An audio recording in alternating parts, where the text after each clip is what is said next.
Hi there, Gavin Gear here from Ultimate Reloader for Frankfurt Arsenal. In this video, we're going to talk about the last step in the pistol reloading process. That's crimping our cases.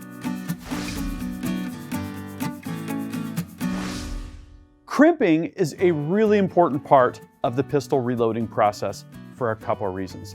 First, it's going to help ensure that our case is gripping the bullet tightly. We want to make sure that we have good neck tension, and for revolver cartridges that we have a good roll crimp where that case mouth is going to go into the crimp groove on the bullet.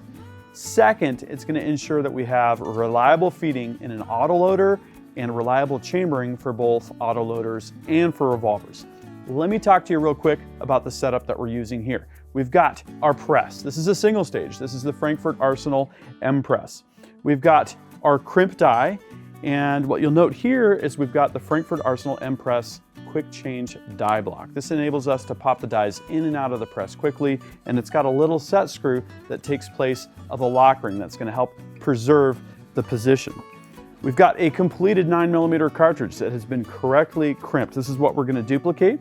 We've got a case gauge that's going to help validate that we've got the appropriate amount of crimp and that we're going to feed and chamber reliably. And then we've got a completed cartridge case here.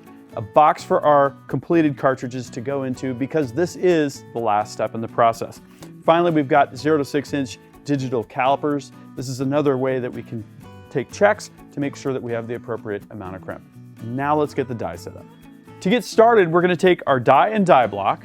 We're going to snap that into the press and then run the carriage all the way to the top.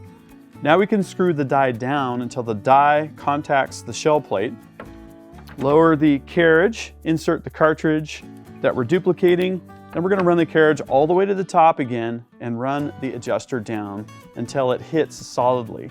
Now we're going to lower the carriage, and for this particular die we're going to give it about another half turn or so.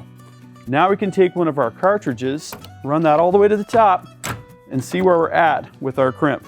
After we've crimped the first cartridge, it's important to check our crimp setting. We can do that very easily with a case gauge by dropping the cartridge in and verifying that it slides in freely all the way, which in this case it does. We could also very carefully use digital calipers to measure the primary portion where the bullet is seated into the case and then to compare that to the case mouth to make sure it's not a little bit larger. And then we can also use the barrel from our firearm, take that barrel out and slide it in. The best option is to use a case gauge. The most important thing to check is that you have sufficient crimp.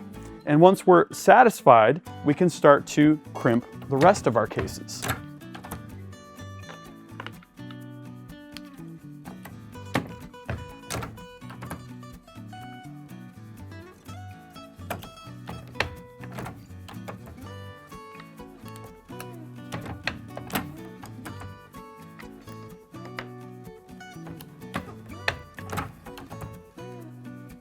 We have completed the complete end-to-end pistol reloading process. To watch the rest of the videos, go to frankfurtarsenal.com/arsenal.